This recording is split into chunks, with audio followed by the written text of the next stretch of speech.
Let me know when we're live. We're thrilled. Take it away. Thank you so much. Welcome everyone in our space, and welcome who is joining us from outer space. You might be watching this later on. It might be because of your access needs. And we just want you to know that we are so happy you could connect with us. Feel free to, throughout the course of the session, after the fact even, write your comments on the stream, ask your questions. This is just the beginning of the conversation. Every time is a new beginning for us to relearn and re-engage with what comes up for you as we have these conversations. And today we're talking about positive 5-day scheduling and no more 10 out of 12s with three of my favorite human beings in this conversation who are actualizing it and manifesting it and helping us understand how that can be a reality. So in order to prepare the space for us to gather today, I would like to pass the ball to Adriana, who will read our land acknowledgement. Thank you, Rachel. We are coming to you from the land of the Lenni Lenape people whose historical territory includes the places colonially known as Delaware, New Jersey, Pennsylvania, New York, Long Island, and the lower Hudson Valley. For more than 10,000 years, the Lenape people have been stewards of these lands, as well as the river of human beings, or the Delaware River. Over the past 250 years, many of the Lenape people were forcibly removed from their ancestral lands and dispersed throughout the country, though some families remained. These families continue the traditions of their ancestors to this day. The violence that removed the Lenape from their homeland is a powerful part of the history of Pennsylvania, and we acknowledge that in this moment, and we work and live on these very lands. This is the story of our entire country. We encourage you to learn about the lands where you live and work and the history of the people who lived there before colonization, many who still live there today, though they are often starved of the very resources they protected for so long, including access to housing, sustainable food practices, safety, clean water, and the land where they once lived with their families. This information was provided in part by www.lenape-nation.org. Thank you so much, Adriana. We receive and acknowledge that the statements and realities. And now it is my pleasure to offer into this space our community agreements. So this is something that we will all engage in together. We see you all as human participants, even as listeners. As a session participant, you commit with us to welcome all caregiving responsibilities and realities in the background or foreground of any meetups, phone calls, and exchanges, and embrace your life in our pursuit of productive and supportive practices. As a session participant, you commit with us to creating a transgender and non-binary affirming space, all language that includes but is not limited to mother, parent, dad, caregiver, etc., applies to any individual who identifies with these terms. And as a session participant, you commit with PAAL to creating spaces rooted in justice and anti-racism in our structures, practices, policies, principles, and producing. And as a session participant, you commit with us to creating safe and supportive spaces for disability access and inclusion and all access needs present in the space. And now I would also like to share the safety acknowledgement of our community and our communal responsibility as we gather digitally before we engage in our conversation. And we want everyone to know with this agreement that we prioritize safety over civility. That means that if at any point in this session you feel unsafe, please speak up for your own safety using your voice, the chat, or even private messaging myself or a colleague if that feels most supportive. Whether there's Zoom bombing or aggressions that may be seen as micro to the outside but are not micro to your experience, we will honor your experience and engage immediately. Your safety is more important than the flow of this conversation, so please absolutely prioritize yourself in that moment. And with that, it is my absolute pleasure to introduce our guests to this conversation. I will be doing brief introductions to honor the work that has touched PAAL's work and touched our lives. And then I invite them to also self-introduce after that before we get started. As I do the introductions, I would like to invite everyone participating in this session to please drop into the chat why you're here. What came to mind when you saw the title of this session. What's on your heart when it comes to scheduling? It can be even just one word like logistics, or it can be one word like one phrase like crew payment, or it can be, I really need this in my life. Can you talk about how to frame this?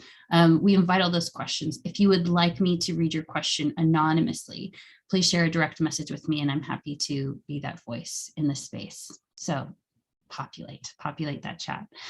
Without further ado, I would like to first introduce Patricia Mcgregor, who is a director extraordinaire. We first met at the Yale School of Drama. Her accolades are aplenty, which we'll share later on in the space.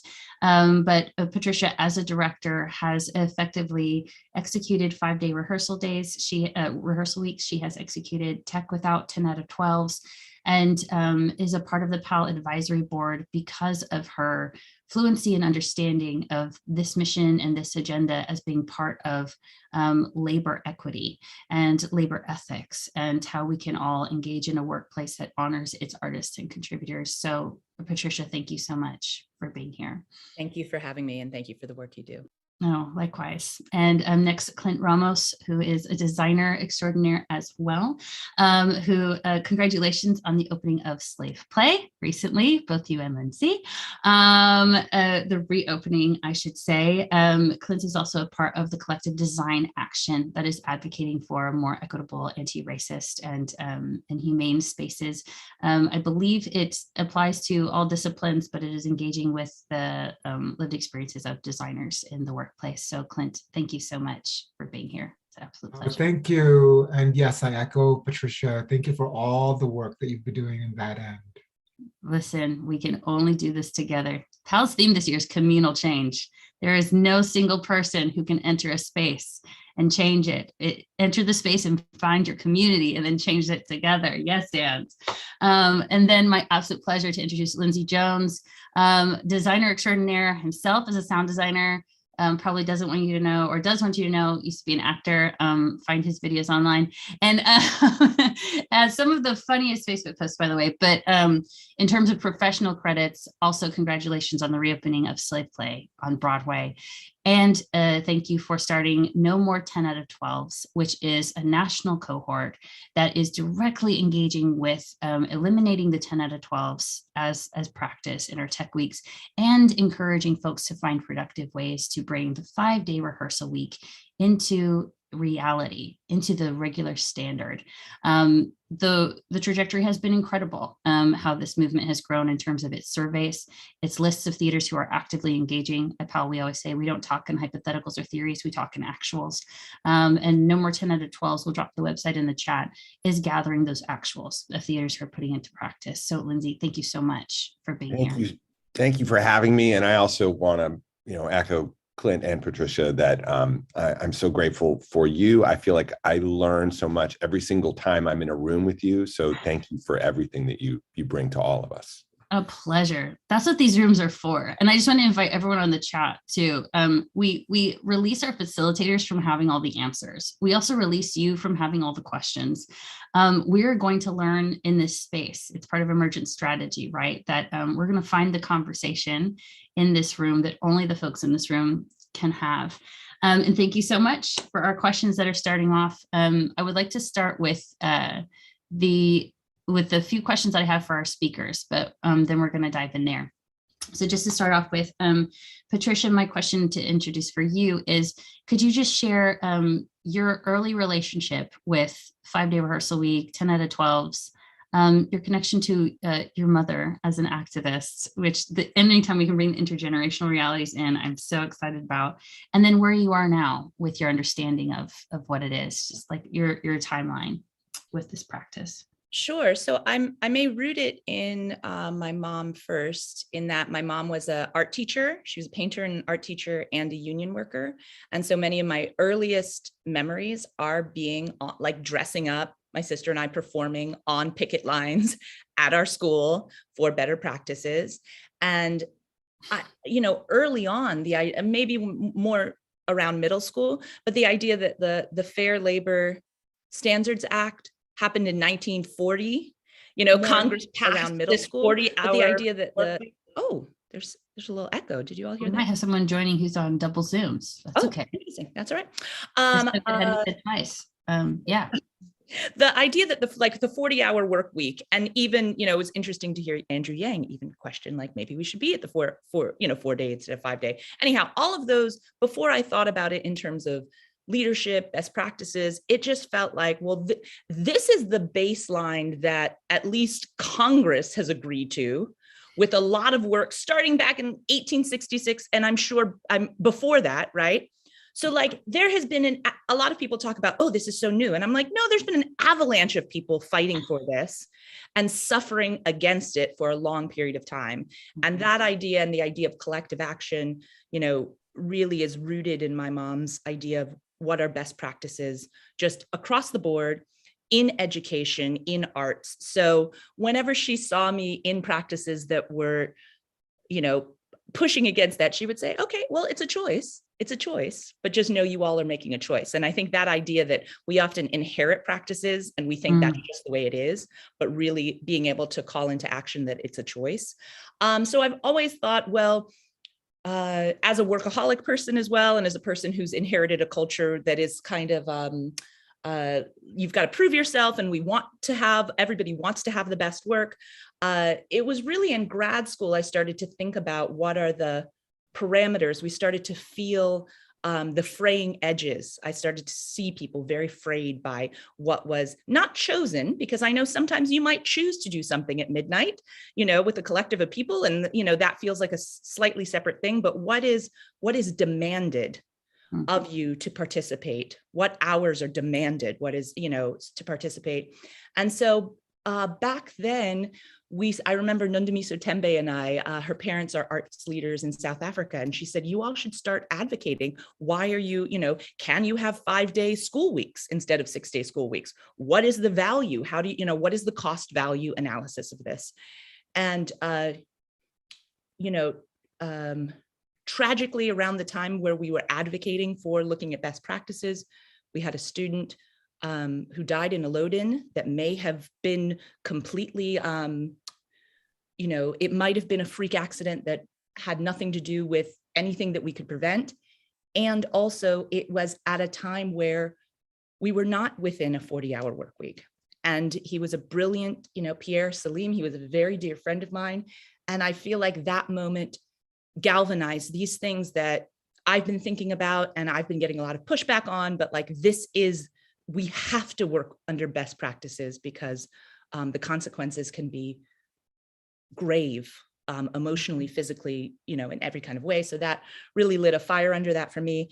And I just think, a lot of people say, I do think it helps if you're a caretaker. I think it helps if you're a lot of things, but I actually think it's just a better way to work. And I love somebody in their notes said 10 out of 12s is a colloquialism for 14 out of 18s. There are many people for whom they are working 18 hours a day.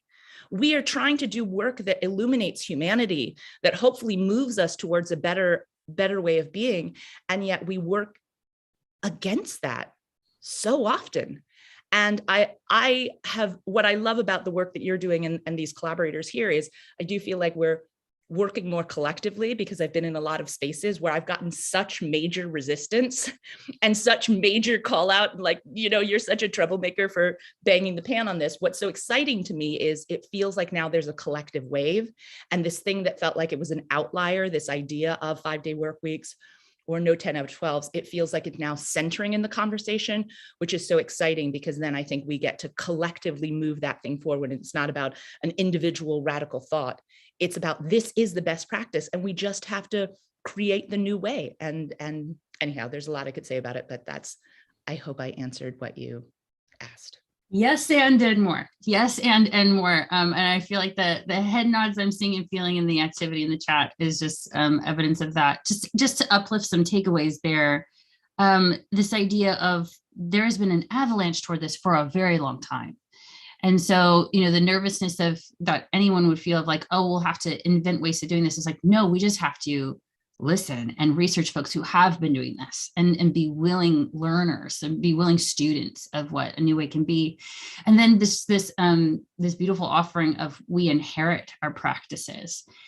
that is like such a revolutionary recognition, because then we realize the practices themselves aren't inherent to the work, but that they've just been handed over, and can you return a gift? And so what you're talking about now at the end with this collective, it just really laid the foundation for me to realize, oh, wow, when we gather together as a group, we are creating a new inheritance for the generations coming in. The last session started talking a lot about students and how are we conditioning students. So yes, and to that. Jumping off from there, Clint, I'd love to hear, your relationship with this schedule and your timeline of either first inception of experience it, the source point for design action, and how it's evolved to where you are now in your relationship. Hi, friends. First of all, I want to acknowledge that I'm also on Lenape land, acknowledging stolen land, and also acknowledging the stolen people who built this land, who built this country, I mean.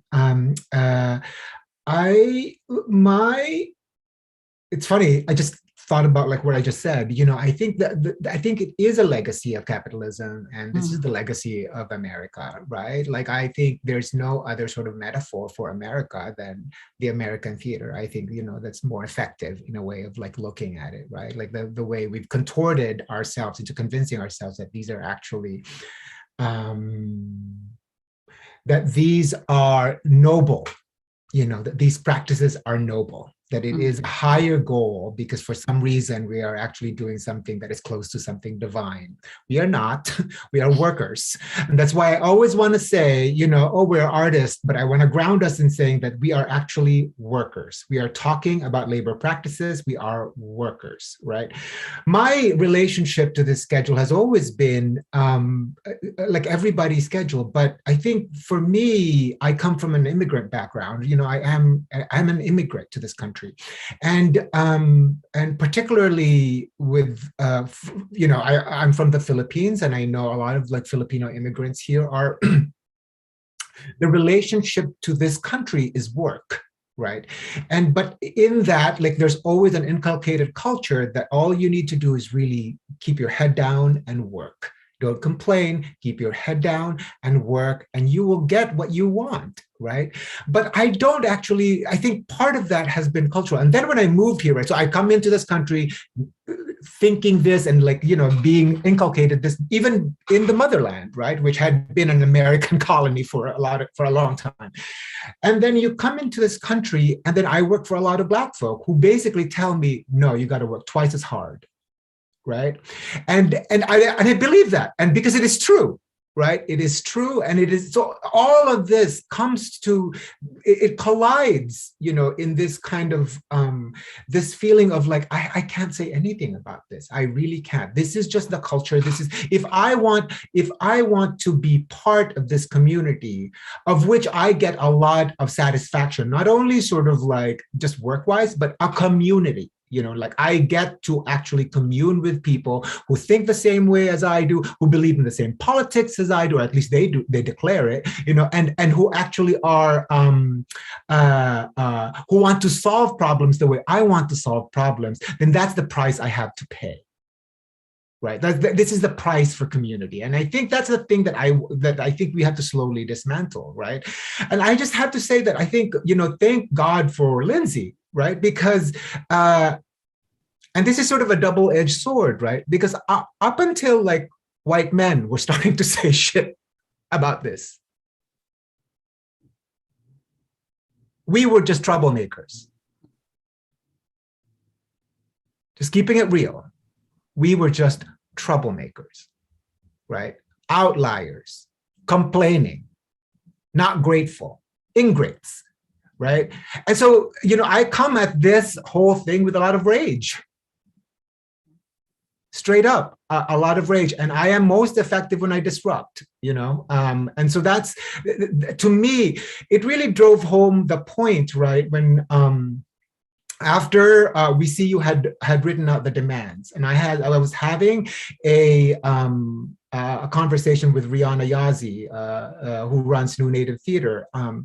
And she really hit that point of like, yes, it is oppressive to everybody. Just consider the baseline oppression, which is already immense, right?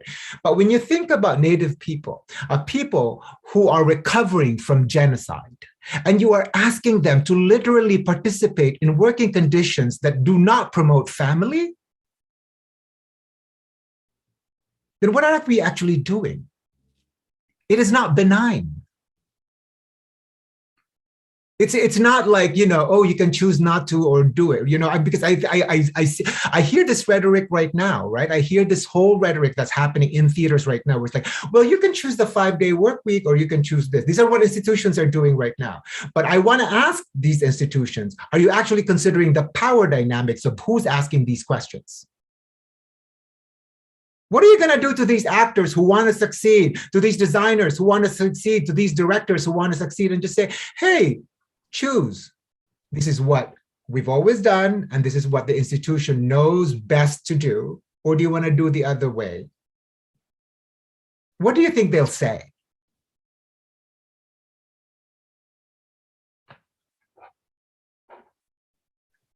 I wish I had a tambourine.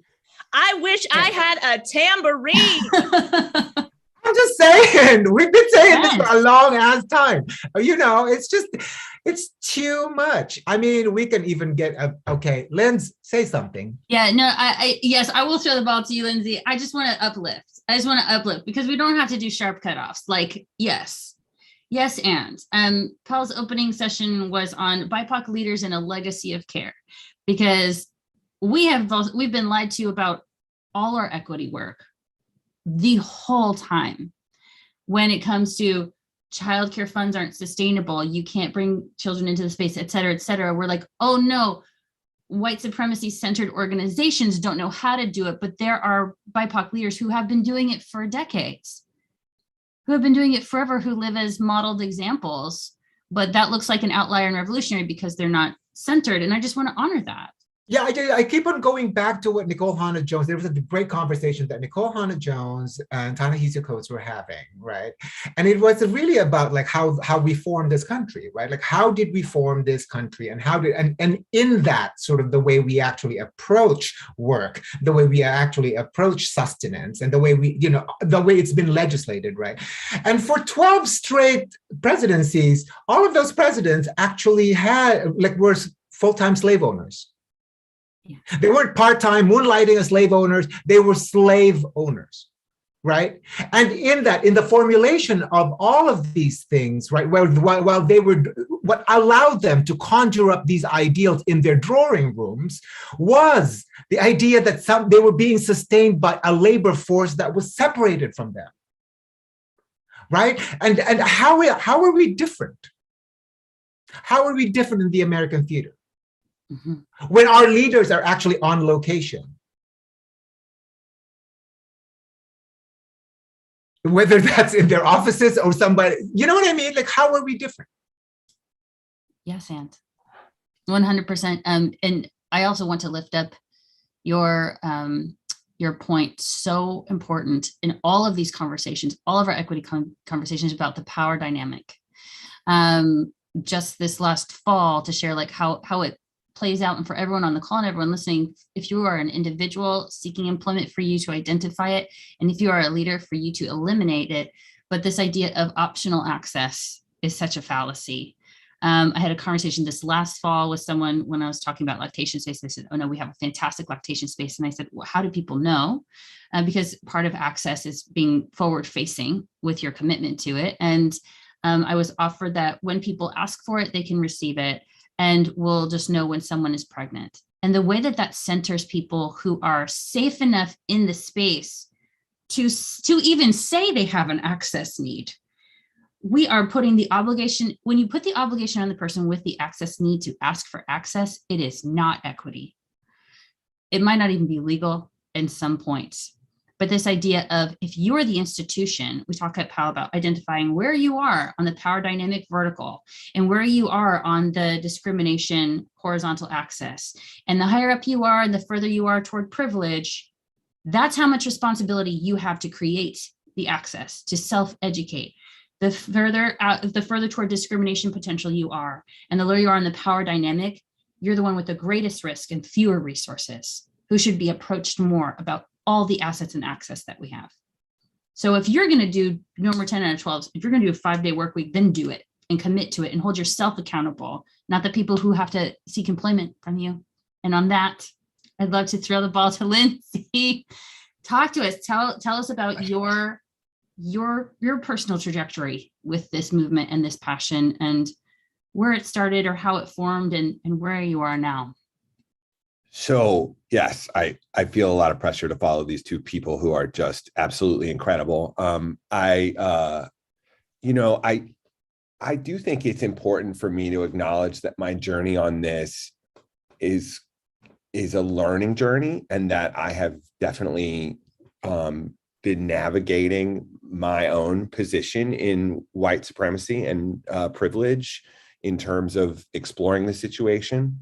For me, I mean, to start off, I have spent many years working nonstop, around the clock, doing show after show after show. And the best that I felt that I could do was to just master this system that we are all in, this system that is about putting the show's needs above all else. That is a system that I was introduced to, and I did my best to master that system as much as I could. And really where I began to become aware of it was at the very beginning of the pandemic. I noticed that all of my colleagues, designers like me, I work with an organization called Theatrical Sound Designers and Composers Association. And I looked around, and all of us, and we were all exhausted. We were all overwhelmed. Many of us felt unhealthy, physically and mentally. And also, I have many friends who are in design positions in the business. They've had tremendous strain on their relationships. They've had tremendous strain on their family building possibilities. It's very stressful.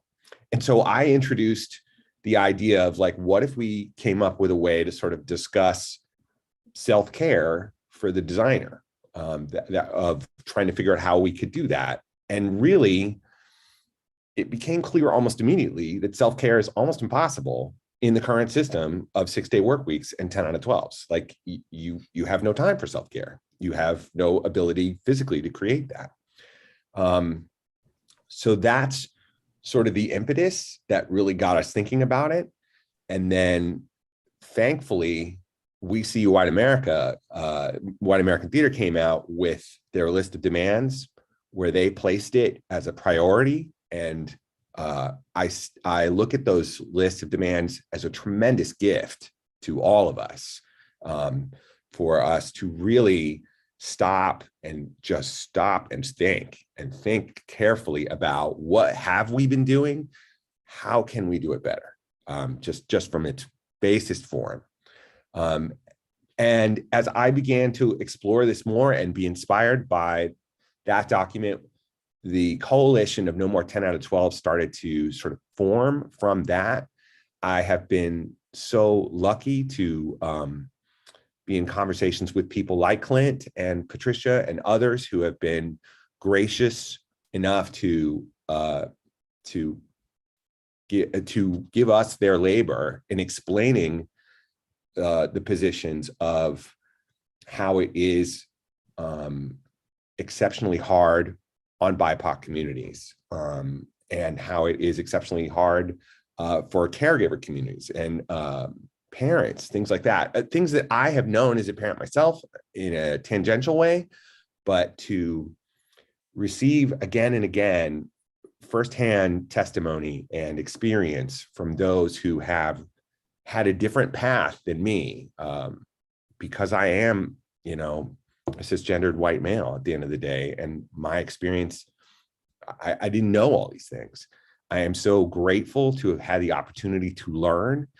And I just feel like it's my my duty to hear these voices, to respond, and to honor them, to honor their labor by trying to bring a more healthy and sustainable practice to our entire theater community so that we really can make lasting change for our entire community as a whole forever. I really think we owe that to ourselves. We owe that to one another. And I really believe that we must all work together as a community to solve this. And I think we can.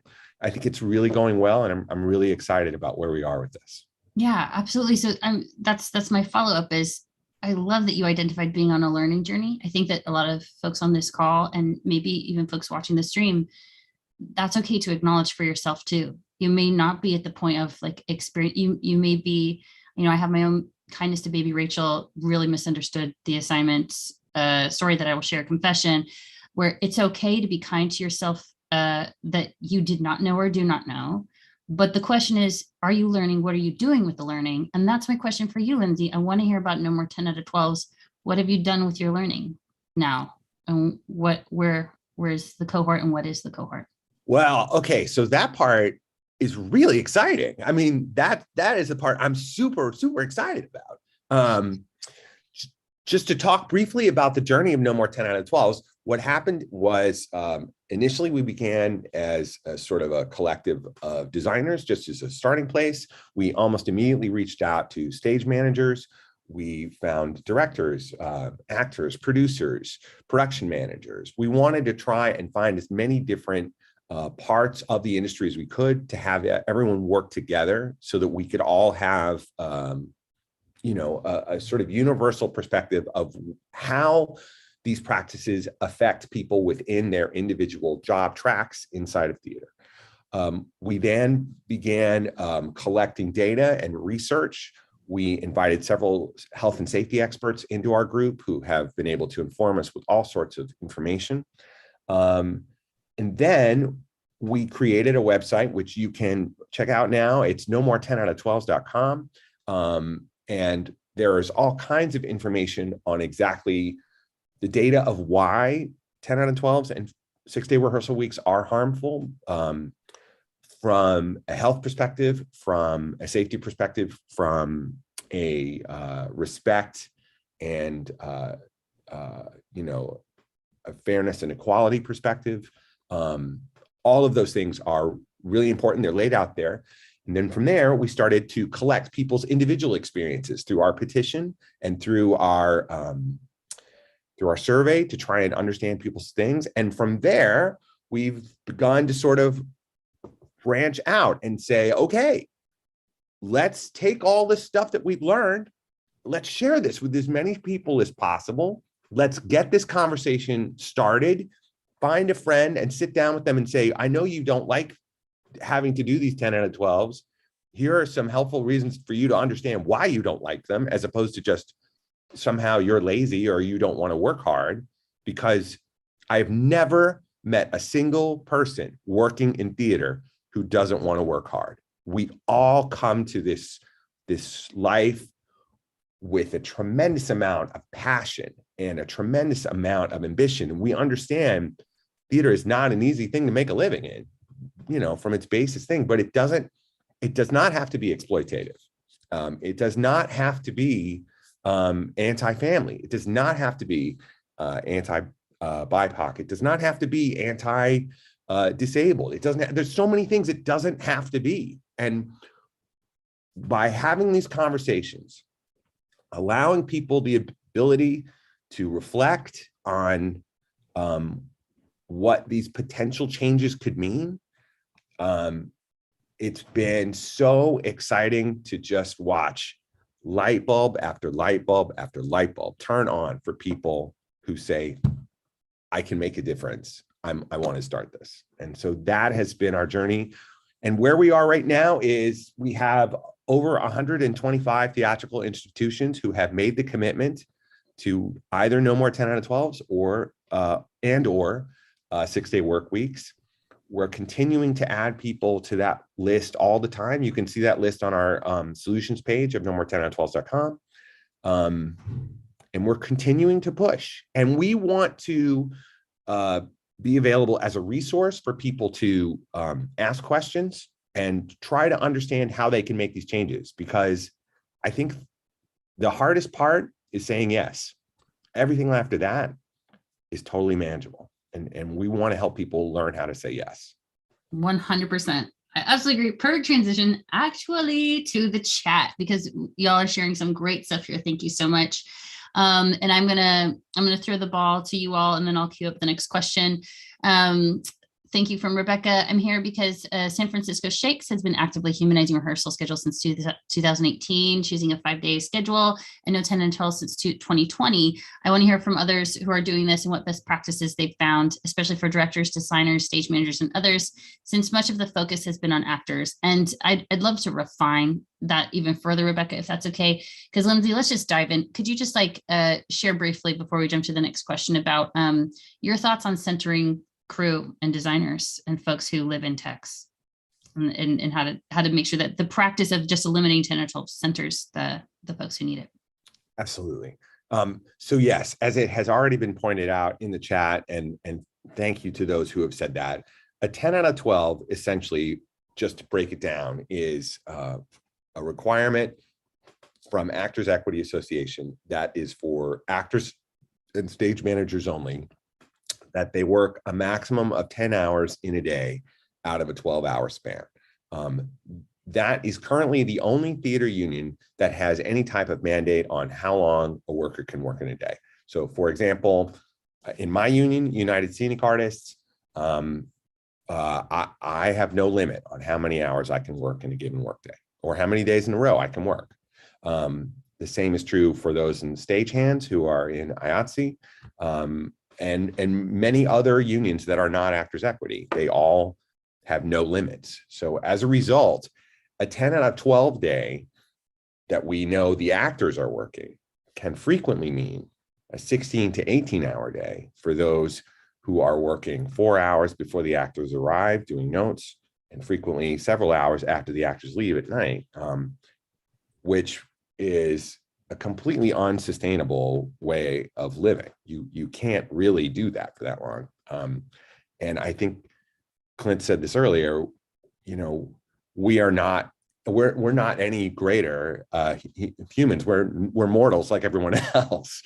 We only have so much physical and mental reserves, after which we become depleted too.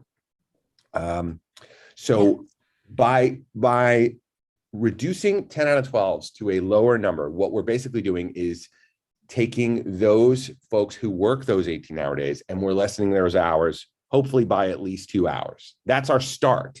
In a perfect world, it could be less, and there may be more ways to accept that, but we want to at least make a good faith first step to allow people to have a less of a longer day, so that they can do their jobs and still have a life and have their health. Absolutely. Let's do a pendulum swing. Lindsay, I'm going to do a quick play with you. And I'm going to be executive director, really excited about making change in my organization. And I'm going to come to you, and I would like for you to, as a designer crew advocate, ask for what you need. So I would like to say, okay, Lindsay, that's great, but then what do we do? What hours are you doing? 6 out of 8? Is that still for the actors, or is that for the crew? I mean, does the crew come 6 out of 8 and then the actors come 3? This just sounds like a lot of hours scheduled. Do you have a template, or do you have a format, a best practice, or other organizations that are doing it in a way that's structured that I can write down on paper in the numbers? So yes, the great news is I have a list of 125 theaters that have already started doing this. They're all available to you at any point. They're on our, we encourage you to contact those theaters, because the truth is all theaters work differently from one another. It's challenging to sort of say like, well, this worked for this theater, so it'll just take their solution and paste it into yours.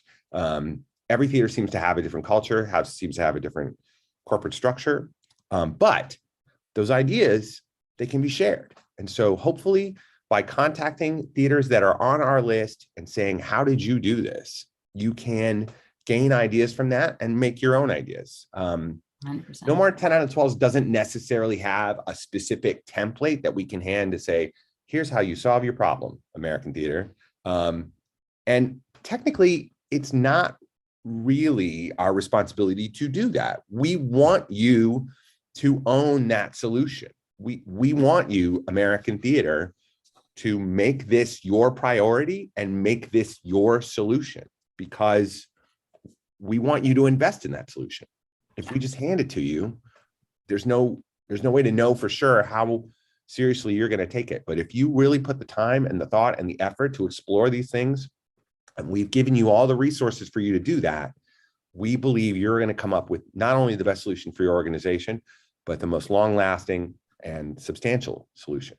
And it's also, we're saying this should be an evolving idea. This is not like you make these changes and then you just walk away and you're all set. In theory, you will be you'll be listening to your artists. You'll be listening to the workers around you and saying, how is this working for you? What adjustments do we need to make? And this will be an ongoing thing, which then hopefully might translate into other areas such as childcare and other things that I'm sure people in this room would be very glad to talk about as well.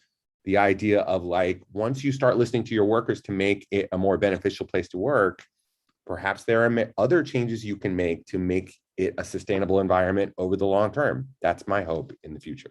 100%. And there's a director question, Patricia, that I'm going to throw to you in a hot minute, but just a huge yes and that the responsibility of self-education. Anyone who wants like a quick template and answers no. Do the research, invest in the work. Lindsay said, listen to your artists. And here's why that's going to feel scary and not as professional or as structured, is because exactly that, of what we've been talking about all week as well. You start saying like, well, if we provide childcare and those access needs, we'll set a precedent that we have to do more. And we're saying that's exactly the point.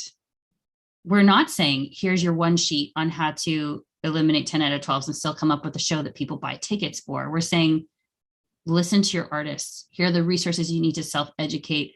Prove yourself as a leader by how you invest in your immediate community first, before you start talking about your donor community and your audience community. Thank you for that. So in the chat, Ashley shares, I'll throw this ball to you, Patricia. As a director, thinking about how to advocate for the needs of my actors and creative team to producers. As a programming manager in a nonprofit, thinking about the toll that tech performance weeks take on our part-time staff and non-exempt full-time staff who might have to manage comp time. So Patricia, I know you've had these conversations with producers. So yeah, sharing, kind of sharing what that dialogue is like. I feel like, I love that you put the matrix of like where you sit on the vertical and horizontal in terms of access and all that. And I think people now see me coming and they're like, she's going to ask for that 5-day work week. And in the rehearsal room, it's actually easier, because it's just the way I work. I feel, okay, a couple of things you can use to advocate. The labor does not end when you're in the room. Right? So everyone, my expectation is that, or my knowledge is that people outside the room. So if you want to just count numbers, count the amount of hours it takes for an actor to learn their lines. Count the amount of time it takes for a designer to build a thing. Count the amount of so say you want to go by the numbers. There are so many numbers outside of the numbers in the room. So if you are dealing with somebody who has, an abacus in front of them, move those beads around and you're going to find a different formula, and maybe you'll respect that formula, right? That's first of all. Second of all, this formula that we've received, that almost any play, maybe there's more time built in for a musical, but whether you have a 1-hour solo show or like a 3-act play, it is all generally expected to rehearse in the same amount of time and tech in the same amount of time. That is arbitrary. That is, so it's already a problematic formula because it's not being built based on the specific pieces. So let's already admit that it's flawed. It comes from capitalism. It's arbitrary. So in terms of how to advocate, acknowledging the amount of labor that happens outside of a room, outside of meetings, I think that's one way. B, and I really do, it's even recently, I feel I failed on, I came into rooms saying, I do 5-day work weeks, I blah, blah, blah, blah. And I didn't look at the schedule all the way down to tech. And even though I want 5-day work weeks, including tech week, there is so much more pushback, which is part of why I appreciate Lindsay and Clint and the work that you do with the knowledge that you have, because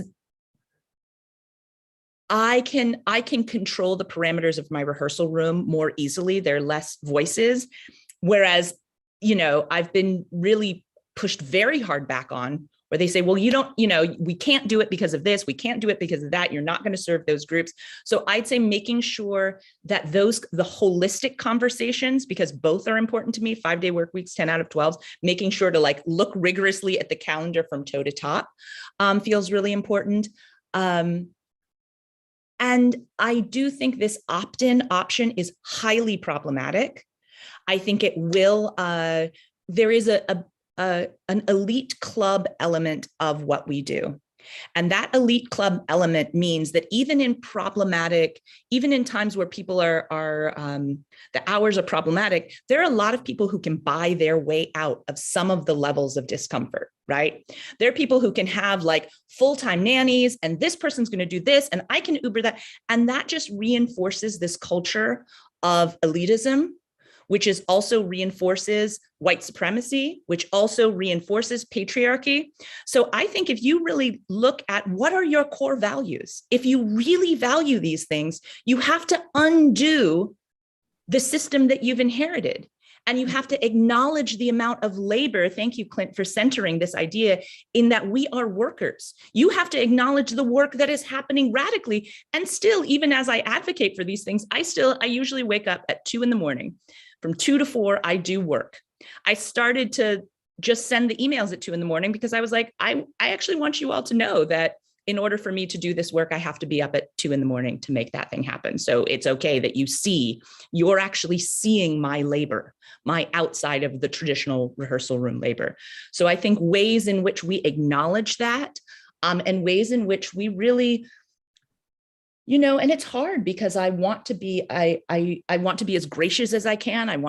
But there are times where you say, you've got to take a hard look. And if you are calling that you value these things, or don't pretend you value them. That's one of my conversations now. Like, let's not pretend that you value them, just like do something else. But if you're saying you're valuing them, these are some of the steps that you need to take. And I love that this whole conversation is framed as centering humanity. And I think one of the things, because our time is one of the ways in which we share how we value humanity. And even in rehearsal rooms, I tend to start rehearsal rooms and even tech sometimes with everyone answering these questions. I am, I want, I need, I feel. And you sometimes feel, producers or people being like, that's a waste of time. And I say, acknowledging everyone's humanity, because we have to fight against this capitalist system that just wants us to produce, without valuing each other's humanity. So like Lindsay said, we don't have all of the quick answer cheat sheets, but there are people who are doing it well. And I always say, find the people who are doing it in a way that inspires you. Ask them how they did it, and pull yourself back when you get ruffled and think to yourself, what do I need to learn? How can I be a part of this continuum? Yes, and what I love about that is we've so many of these sessions this week, the idea of communication as part of dismantling structures that are oppressive has come up. The fact that we can acknowledge, I'm in a learning place, I don't have it figured out, and abandoning that perfection. Will you teach me? Is so important and necessary for us to move forward. Clint, I saw you writing a few things down or having some thoughts. I just want to offer the space to you before I move to a question. I just wanted to build on what Patricia and Lindsay have been saying in those questions, actually. On like, how do you advocate? How do you convince people? And that's always been sort of the dilemma, right? And particularly for people who operate on a different level of advocacy, because we all advocate differently, right? And for me, I think part of where I'm most effective, as I said, is disruption. And then how do you actually, most of the time I just get tone police, right? And none of that goes through. And so I found that I think for me, the best, one of the best things was to really, people love data. They're like, show me the data, show me the data, show me the science, blah, blah, blah, blah. And then so like for me, I think the biggest thing really is like, going back to this idea of what this is about, which Patricia said, which is humanity, right? Like, and really looking at the fundamentals of science, right? And I think, I remember Stephanie Ibarra, like, she and I were talking about this, and we were talking about like how like Octavia Butler, and I know that you mentioned Adrienne Marie Brown and other Black futurists have actually said, we have not seen the world that we are reaching for. We have not. We still have to actually find out what that world is. We have not experienced it. And I'm going to tell you why, right? Because this country and time immemorial, we have actually been functioning. We have been operating on a very lessened and decreased cognitive performance level. And I say that because we have been functioning on a culture of scarcity. When I first listened to this whole scarcity thing, I thought it was like, are they talking about? Like, what exactly are you talking about? Right? Like, and it took me a long time, and I really digging into this. And it's scientifically proven, right? It's just science, right? That when you operate on this level where you are of want on a daily basis, right? It's inculcated to your cell on a cellular level. Your cognitive performance is so lessened by almost like 40%, right? So when we talk about like these labor practices that promote a being where when you wake up, the thing that you think about immediately is, I didn't get enough sleep, right? That's the number one thing. And then you go through your day thinking we don't have enough time, right? You end your day in your bed thinking about the tasks that you failed to do. Every single step of your day is about how you are actually failing, right? And this relates to like the studies that have been done on scarcity mindsets, right? When and when we can think about this in like any resource, right? And particularly what we're talking about, what we're talking about here is time, right? But you can transpose this in any sort of resource, right? And so when people in like countries in developing countries where all they think about is not having enough, right? Psychologists have tested these cultures, and literally cultures where they actually have a glimmer of hope, right? They have figured out a way to kind of disrupt that thinking. Cognitive behavior actually rises. And this is proven like when Brazil, there was a point in Brazil's trajectory where they actually dismantled that. And almost overnight, the economy went boom. Right, and it was because of leadership that it actually plummeted back again. So all I'm saying, I'm gonna put this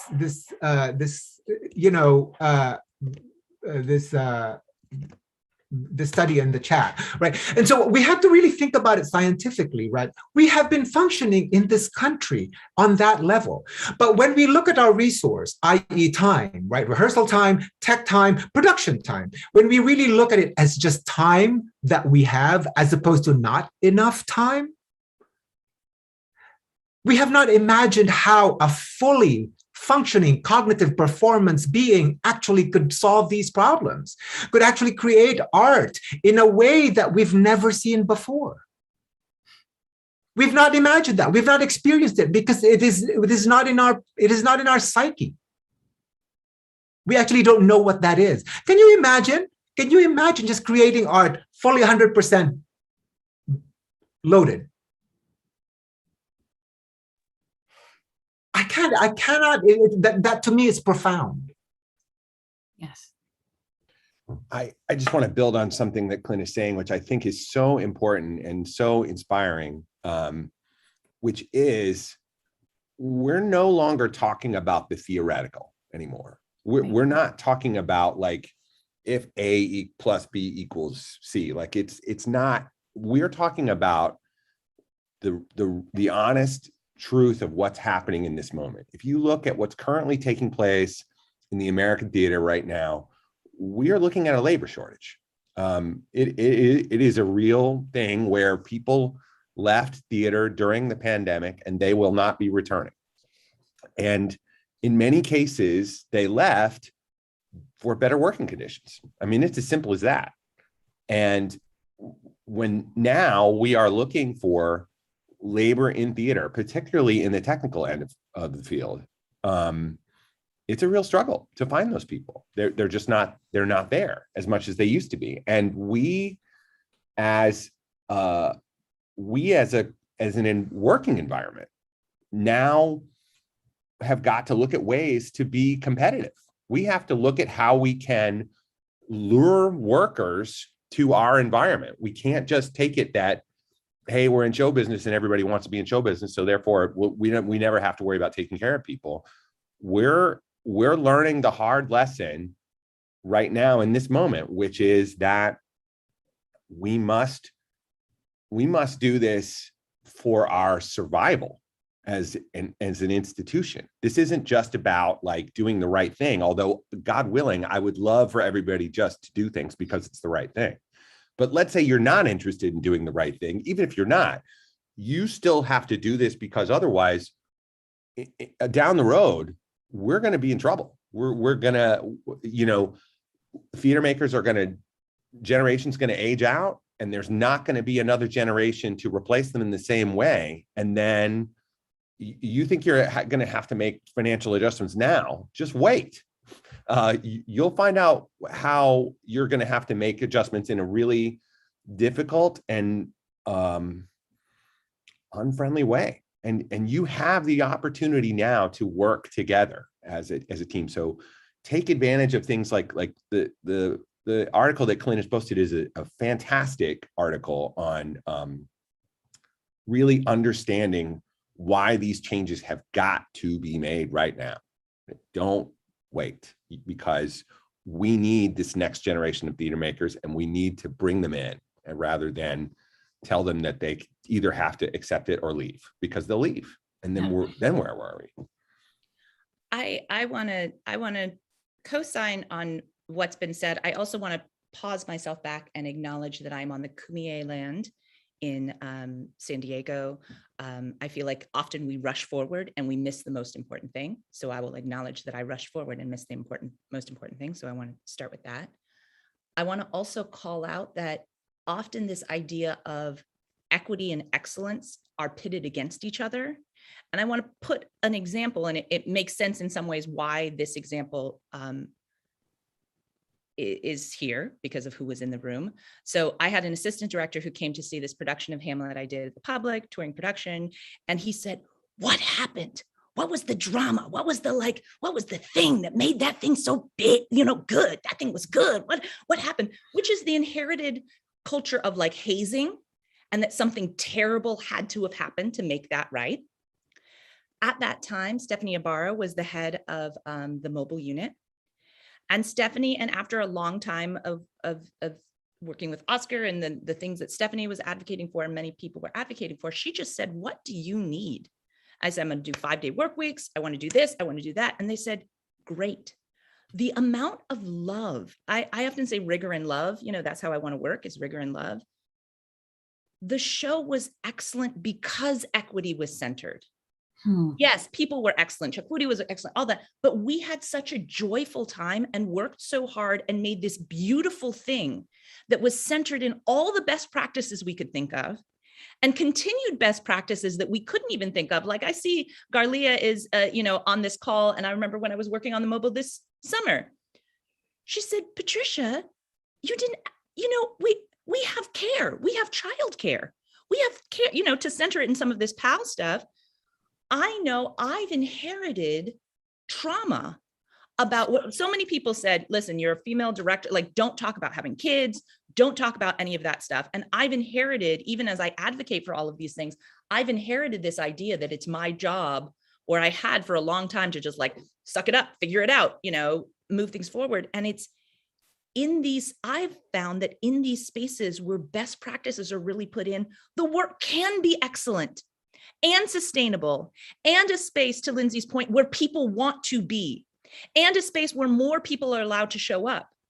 And as a person, I appreciate Clint saying, thanks, Lindsay, for joining the team, because, as a Black woman, I often get in front of a lot of these things, and you have to be dragging people with you. And I say, you've got so much more power. I don't mind losing things. I don't mind people saying, you're not going to work here if you want to work in that way. And I've taken that hit. There are people who don't have to take that hit, who could get on the front lines of these things and create best practices and excellent work. So that's one of my biggest things is like, let's stop pitting excellence and equity against each other. And the more power you have in the room, the more on the front lines. I might, next year I want my voice to be, advocate, but I also want to like recede from some of the front lines and have people who, it's like, we've been doing a lot of the on-roading. If you believe in the thing, can you take the front lines of it? And it can lead to a more equitable, more excellent, and more sustainable into the future, because a lot of new, upcoming generations are like, no, we're not trying to have that flawed thing that you all just decided you could go through that hazing process. So anyhow, I appreciate so much this idea of collective learning as well, because we all may be trying to move things forward in our lanes, but then it's so refreshing to be with people who've been thinking about these things. And I also hope that people who are listening to these things will be fed by it and then might also find themselves on the front lines more often, especially the more power you have in the game. Yes, and that's a real call to action. Folks may have come in here or joined to be like, I want my call to action to be my one sheet in my template, but no, the call to action is your advocates are tired. They're making your art better, making the space better. Your call to action is like, now it's time for you to step up and be better and do a better job using your privilege and your platform and your leadership to say yes to people when they tell you what they need in order to make that art that you say you're begging them to make in your space. I also want to uplift that phrase that you shared, Patricia, that excellence and equity are often pitted against each other. That is such an important anchor point in framing this whole conversation, because I think that's part of the shame surrounding it and part of the guilt surrounding it and asking for what you need, because we've been conditioned to feel if I ask for childcare, if I ask for 5-day rehearsal weeks, if I ask for, can I take my kid to the doctor? They might have been exposed to COVID. If I ask for these things, I'm going to be seen as difficult. It increases exponentially depending on the intersections of your reality and discrimination. And you will be seen as less of an artist, less of a contributor. You will be making the play not as good. You will be making the work not as good. And the audacity of that lie, that myth, that if you do not, and earlier today, Tamani Garza, she's our National Director of Community and Justice Initiatives, shared the phrase that institutions cannot continue just making a sacrifice at the altar of performative change or performative justice, because the collateral damage is real talent, it's real people, it's real art. And I just want to continue to drive home this idea. Thank you, Clint, that you introduced in the space of imagine the work we could make with sleep, with food, with coming into the room saying, what do you need? Instead of where have you been? That entitlement is not going to bring anyone's best forward.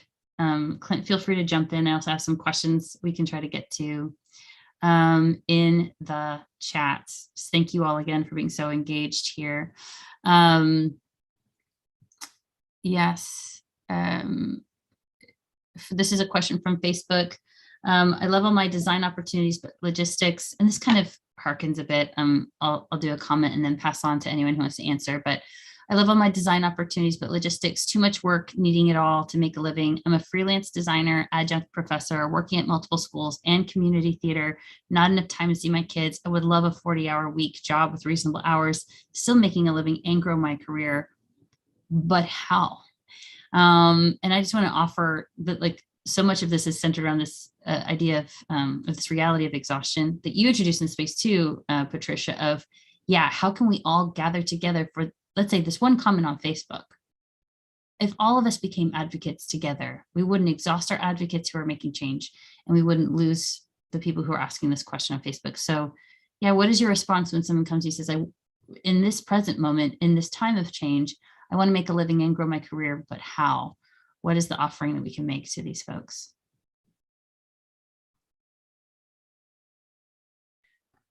It's hard, right? Like, I mean, because you want to be able to just say, oh, hey, I know exactly how to fix this. I think it's going to require a combination of hard choices. It's going to be hard choices for the people who make these institutions, who are run these institutions, about creating a more healthy work environment, a more sustainable work environment. But it's also, this is the hard part. It's going to require some discipline on us too. And that's tough. And I think that's one of the things that we've tried to do in No More 10 out of 12s is, this is not an us versus them problem. This is not one group of people have this and another group of people don't have that. There is elements of that. But the reality is by changing our schedule, it does mean that we'll be committed longer to a show. It means that we might have to, we will work less hours in the day. And if you are paid hourly, then you will be paid differently as a result of that. The theory is that we're reallocating these hours. So the same hours you would have worked within a certain number of days, you will work in a longer number of days to make it sustainable. But you may have to make choices. And when people say, but I might make slightly less money if I do it that way. It's possible. It's not entirely, it's not a foregone conclusion, but that could be a thing that happens. And I want to say to those people, we're making these decisions as a community because we are prioritizing other things than simply capitalism. We are prioritizing our health. We are prioritizing our family. We are prioritizing the future. And so I want to be clear with everybody who hears this argument. All of us will need to compromise the way we have done our business in order for true change to happen. We can't just say, oh, okay, other people will make this change and then we're good to go. All of us are going to have to transform in some way and become more aware and become, understand these working conditions take into account more than just money. And that's a difficult thing to get your head around, but once you do, you'll understand that these are the things we have to do to move forward. I'll also say some of the work that Art Equity is doing is interesting to line up. And one of the things that Art Equity does, and this is like bridging to political, how do we advocate for national support as well. Art Equity has, to Clint's point, gathered some of that data, and presented it and said, this is why, senators and governors and Congress people, all kinds of people should be advocating for the arts and allocating more public funding for the arts, because arts actually, an investment in the arts exponentially grows our economy. So for those who are, I always say, this is why I'm doing it, but I know not everyone is built that way. So if you want to make the case in this financial way, look at some of the art equity work and help to advocate.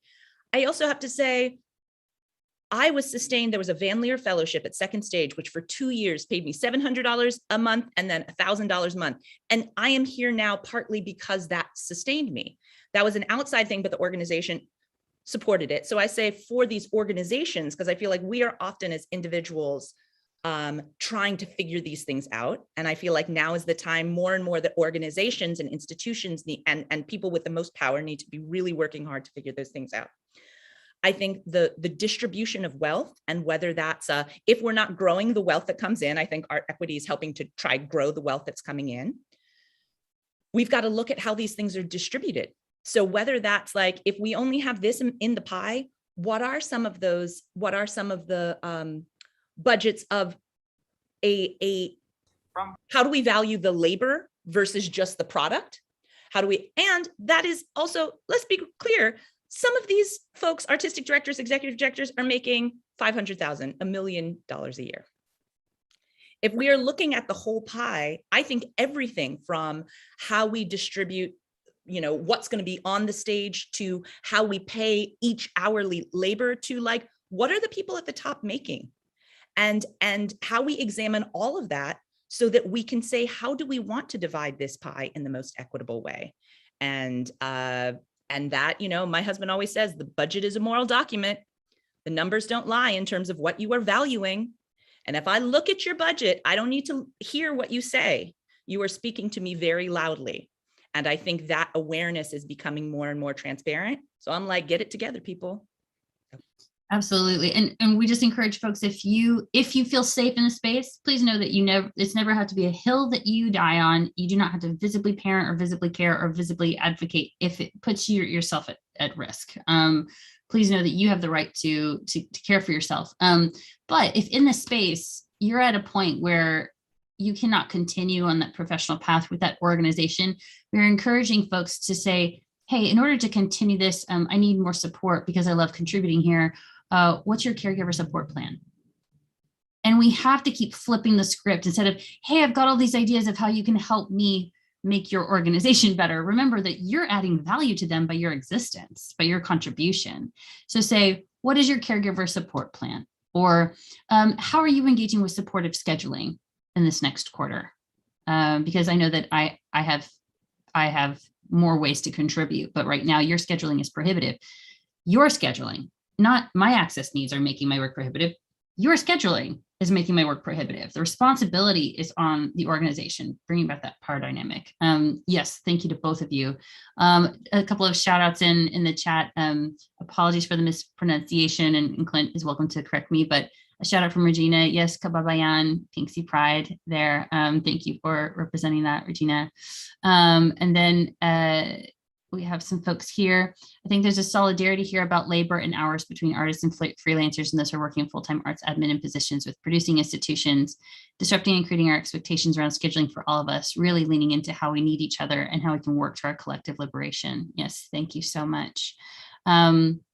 Yeah, just a lot of affirmation that when folks have felt more supported in their organizations, they felt that their work was much better.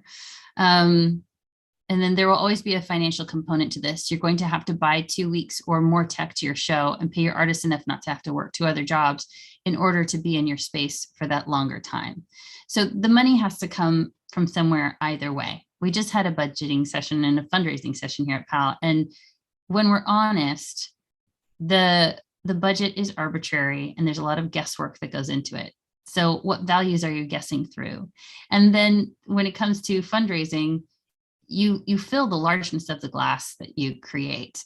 How can you use access needs? It was beautiful, Jenna shared, engage in access needs. You have to believe it yourself, but engage in your donation and fundraising as capacity building, drawing more people in to support the work of your artists and talking about centering humanity, even in the values of how you fundraise. So thank you all for that. We just have a few more minutes, but Clint, I felt like I saw you writing a few things down and I want to offer the space to you for any thoughts on your mind now. No, I just wanted to, I can't take that, whoever asked that question, I think she was, or they were a designer. Yeah. About that litany of things that they had to do. And then the last part of that question is, but how, right? And I just keep on thinking about, I try to, what I'm hearing is a questioning that really comes from a place of exhaustion, you know, and I think part of, and I want to say, I understand exactly where you are, and I actually really understand what it is, right?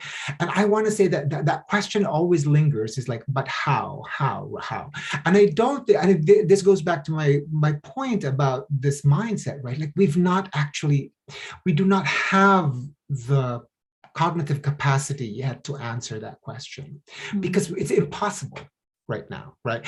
And so to me, I think that the challenge becomes, and it's always on us, right? Like, how do you imagine? This is our job, right? To imagine, like, how do we imagine a path forward, right? And how do we actually imagine dismantling what we always say is unrealistic, as impossible? What are you going to do to make it possible, right? And I know you're tired right now, and I'm going to share with you what I've done. I've actually taken a lot of stuff out. I've actually, and yes, I am losing that income. Yes, I am losing this. Yes, I am losing that.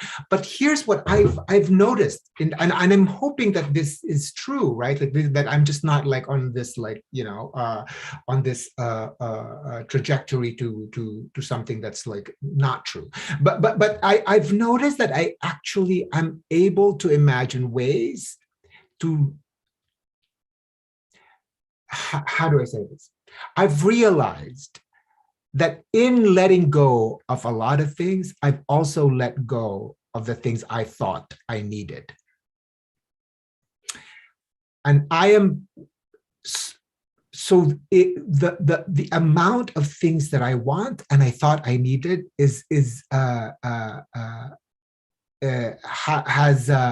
has lessened, and it's almost a direct proportion kind of like relationship, right? And I know this sounds like really hokey, right? Like how I have kids, I have to be an adjunct at this, and I have to be all of that, right? But that to me means that the way the capacity you have to imagine your future is actually very low, because everyone else is taking it away from you. Mm. I don't know what the specifics are. I don't know what, and I am not offering this as a solution, right? But like, this is where I am in my life. I'm getting rid of a lot of stuff. I have to say no to a lot of stuff, because I want to, there are things that I want to have capacity to imagine. I want to imagine how to be a better dad. I don't even know what that is. I want to imagine, functioning and being a good person, to my husband. You know what I mean? I want to imagine that. I want to imagine things that even my parents didn't imagine. And so I get it.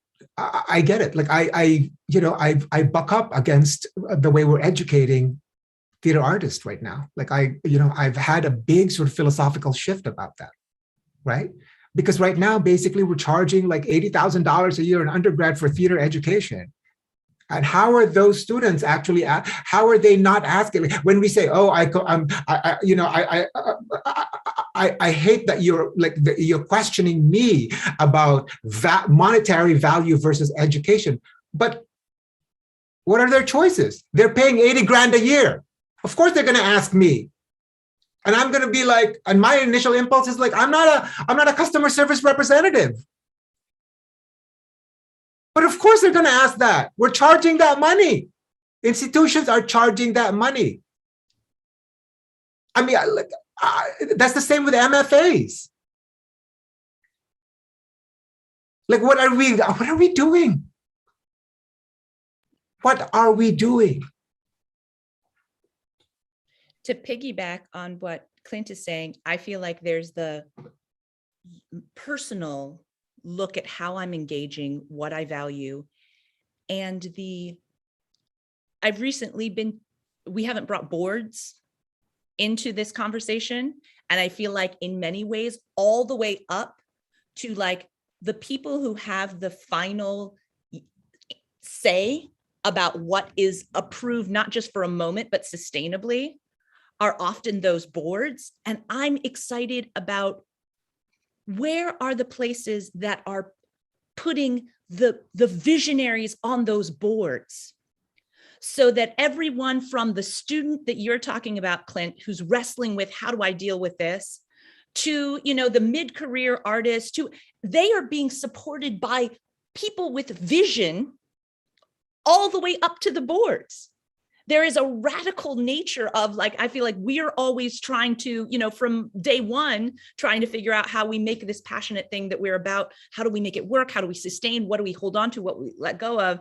And I love, Clint, that you've awoken in me this idea of like, yeah, what am I valuing? What am I letting go of in this point in my career, which is easier to do than it was 20 years ago. And I'm also looking to those people who are in those positions and saying, how do we get board members on? What do we value in those board members who will help make this work? And who understand that the value of time, when I do that, I am, I want, I need, I feel 50% of the people say, I need time, which to me says that that is the biggest commodity, in addition to finances, which allow us to, make everything work. But I'm really interested in how do we radicalize the onboarding and the valuing of people who will make it easier for us to answer these questions for ourselves and for each other. And I feel like I want to ring that bell of that challenge to those folks as well. Because the first ask is, who has money? Who can we approach who has money? Right? And that to me is always weird. And we're like, oh, we're about community. We're an institution that's going to do this cultural transformation. But are you asking your first ask should be, when you try to attract board members, is like, whose morals do we actually feel important? Who might have some money? And you might have some skills. But also, it goes back to all of this idea, right? Like there's this Washington Post article of who actually gives more money. Black folk actually give more money than white folk. But here's the thing: Black folk give more money to institutions that promote community and faith. If that tells us something, we're always like, oh, theater is about community. But why have we not? Why don't people believe that and give that, right?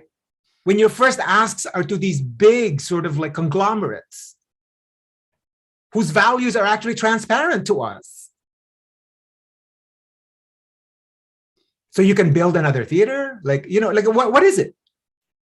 If the people in leadership thrive on transactional relationship, the community within that theater and the product in that theater will be founded on transactional relationship.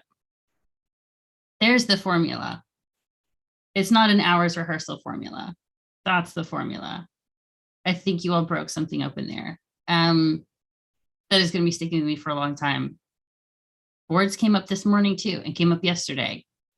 And I just also want to use this as an invitation. If you're in leadership and you're resisting this idea of eliminating 10 out of 12s and resisting this idea of a 5-day rehearsal week, please check in with yourself. Are you feeling the pressure of a system that goes even above your head, and the pressure of people you have to answer to who are present in your space because of their financial contribution and not because of their support under you to improve your access and your community? I know you don't have the power to change all of that right now, but if you can at least check in with yourself and relieve yourself of that stress and pressure to perform for them, you might be hearing solutions better if you can let go of that. And just a huge yes, and who are we inviting to our board? That's a question that keeps coming up, and thank you for that, Patricia. Are we inviting folks into our board who want to see this radical access happen? Because folks are going to give, we're going to attract folks who make donations, who believe in our work, if the work we do is something worth believing in as well. +1, second, all of that. We're so ready for change, but we need voices who center social justice, caregiving, humane practices, and leadership. We need that. Boards have been discussed so much in this summit. Yeah, 100%. We're at time, so I want to respect everyone's day and time. And I want to first say a huge thank you to these panelists for your hearts and souls in checking with yourselves and the way that you take care of others. Centering Humanity at the PAAL Summit is about caregiving, is parenting, elder care, other care, but also community care. How do we take care of ourselves and others? And this conversation brought so much soul to that. Oh yeah, anecdotally, what I'm hearing with AEA producers is, sure, we'll do a 5-day work week if we can do all the allotted hours for the week on those 5 days. So you don't need them. You don't need them. Take those hours and put research in the field and say that they're on the schedule for folks to take on their own independent study. And showering might be an independent study because we're all dealing with the human experience, and our own care is part of the research for this work. Oh, hallelujah. Okay. Just so going back to saying thank you. Yes, and I feel so fulfilled by the work that you all are doing. So hopeful about what's coming up. Thank you to everyone who engaged with us in the session, on the chat, for everyone watching online. For everyone, whether you have been an advocate for decades, if you're feeling tired, thank you for all the work you're doing that maybe we don't know about and you feel nobody sees. I just want to call that into visibility and say thank you if you haven't been told thank you today. Thank you to everyone who's in a learning place and who's here ready to learn. What are you doing with that learning? And with that gratitude, I would love to send us on our way and invite Adriana into the space to close us out. Just thank you. Thank you so much, Rachel, and to everyone who spoke this morning, as well as everyone who has been chatting away on Facebook. This probably has been the session that has had so many comments on everything that you've all talked about. And for those who are watching also on HowlRound, thank you so much. We are going to take a small break between sessions. The next session will be our closing session for the summit. This has been an exciting 3 days. And as Rachel said, we are all grateful that all of you have been here. So I welcome you to take yourselves off camera if you wish, take a small break, go stretch out, have a drink of water, and we will be back in a short time. Thank you so much. And I just want to shout out, please go to www.designaction.com to see the work that they've been doing that's important to designers and check out their 5 principles. Thank you so much, Clint. We will be sending all the links mentioned in the session today to all participants and be sharing on social media this week.